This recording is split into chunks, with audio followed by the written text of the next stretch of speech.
Hello, welcome to Too Many Minis. My name's Ossie. Last Saturday, I attended the Middle Earth Pairs event at London Wargaming Guild in central London, and that was run by the big brain George Downey, and he's basically come up with a format. It's not like doubles. Like you're paired with a partner, like in doubles, but you don't play together.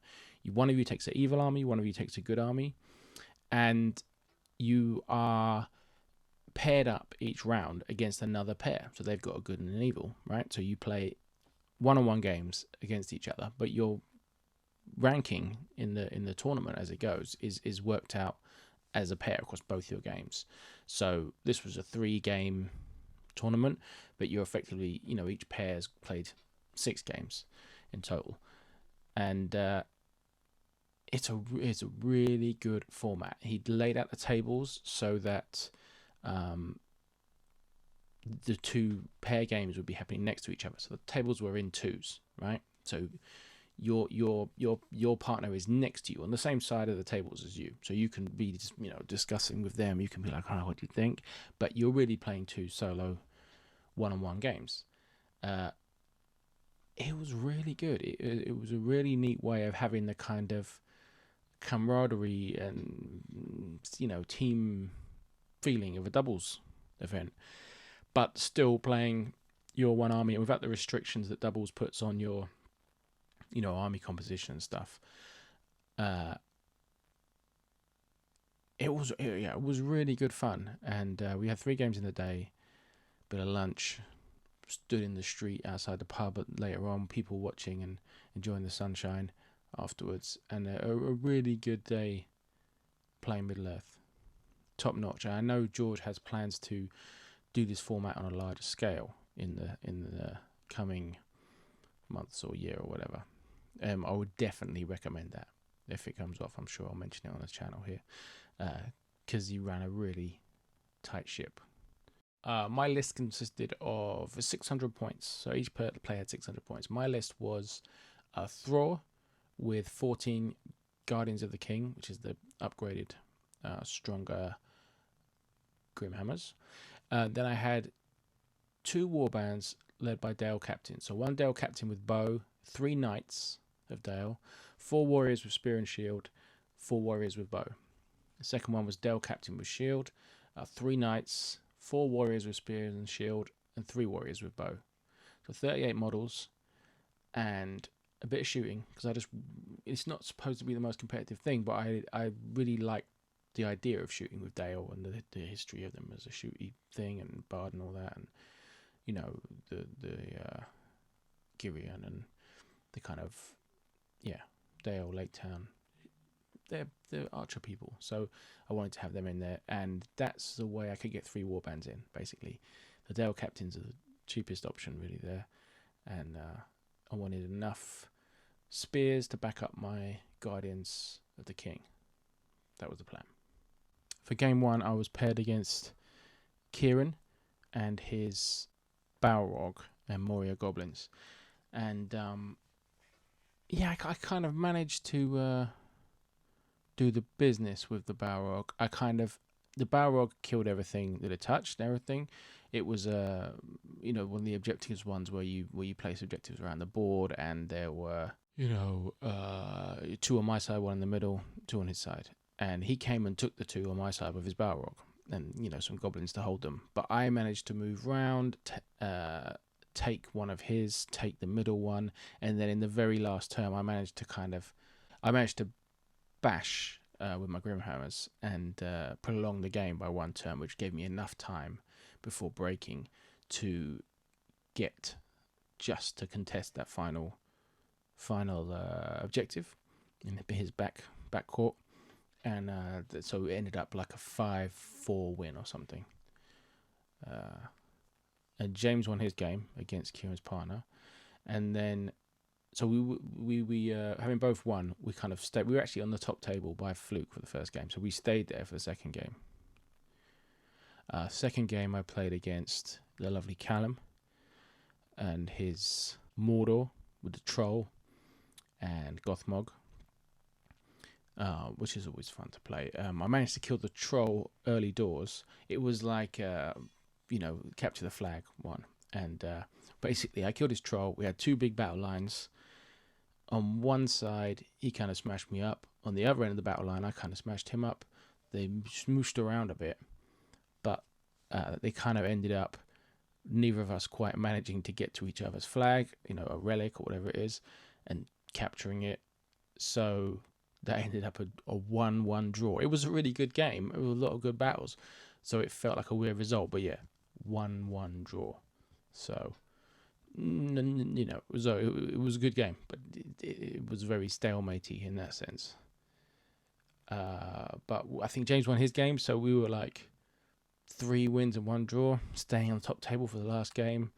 Up come Niall and Patrick, and I was playing against Niall's Easterlings, led by the Dragon Emperor himself, and with an allied-in contingent of Morannon orcs. And that was tough, because he's really got the hang of this new rules, and he'd got black dragons, in the third row, supporting regular Easterling pikes, supporting Morannons at the front.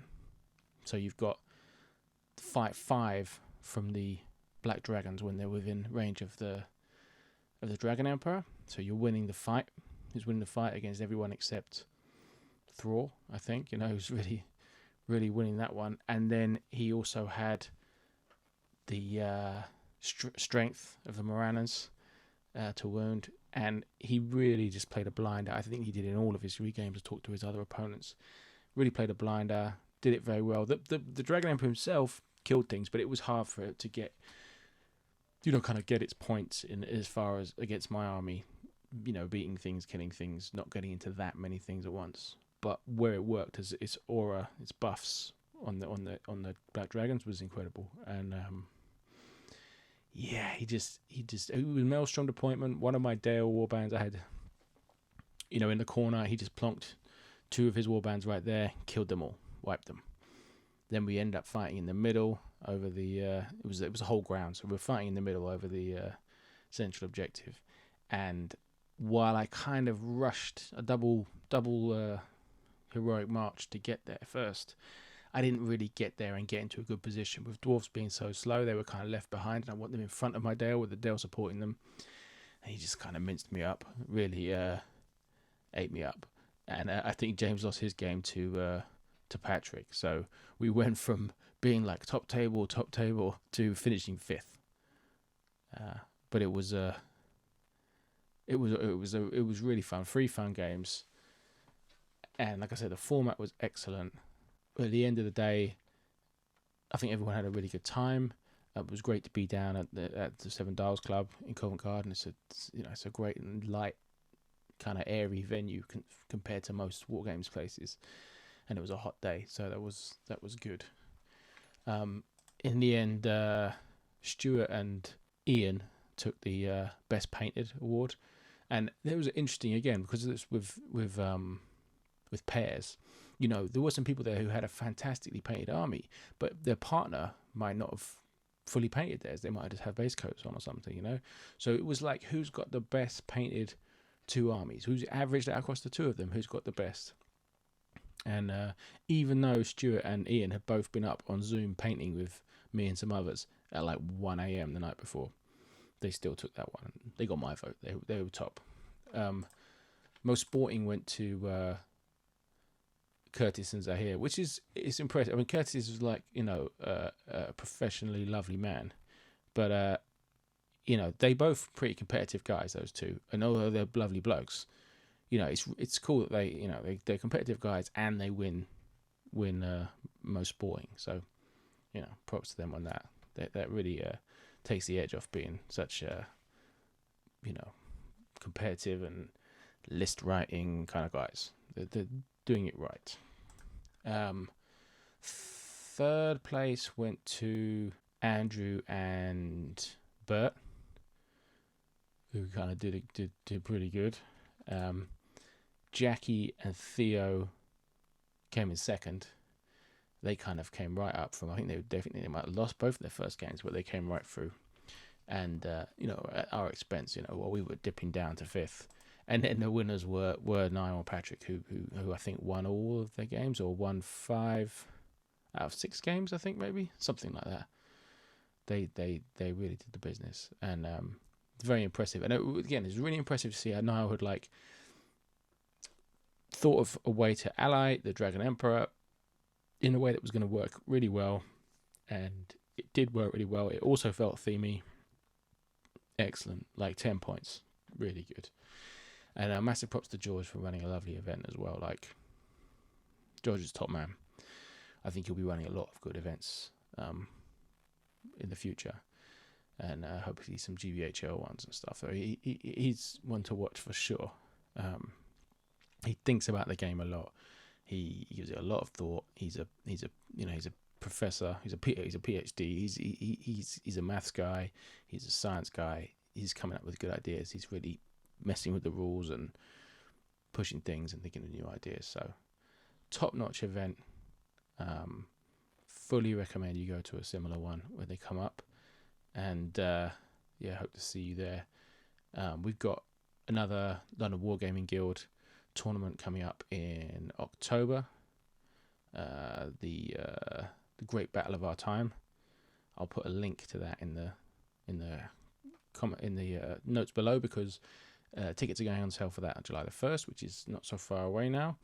That's going to be a great weekender, Dark Sphere in London, big numbers, GBHL 100-point event, and we're going to have a full quiz, evenings entertainments in the pub across the road on the Saturday night. So it's a big one. They're trying to do good things in London, because we all travel up around the country and go to events everywhere and all that kind of thing. But it's good to have some home games, and hopefully entice some of the Northerners and Westerners and maybe even Scottish people down. It's just it's good stuff. So thanks for watching. I'll see you next time. Bye.